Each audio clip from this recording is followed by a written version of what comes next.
আজকে আমরা বানাবো রুই মাছের কারি পাতা দিয়ে।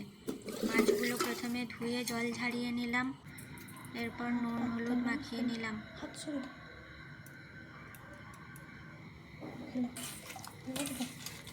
এরপর কড়াইয়ে তেল গরম করে মাছগুলো ফ্রাই করে নিলাম। মাছগুলো একটু লাল করে ফ্রাই করতে হবে।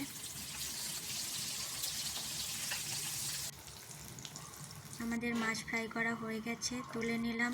সেই তেলে আলুগুলো ফ্রাই করে নিলাম। গোটা গরম মশলা, জিরে ফোড়নে দিয়ে পেঁয়াজ কুচি দিলাম, রসুন বাটা, আদা বাটা,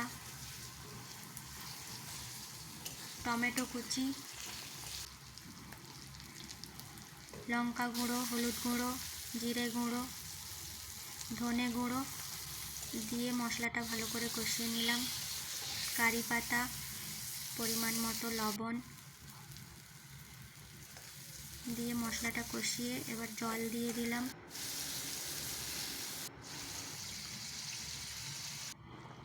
ঝোল ফুটে এলে মাছগুলো দিয়ে একটু নাড়াচাড়া করে নামিয়ে নিলাম। রেডি হয়ে গেল আমাদের রুই মাছের কারি পাতা দিয়ে।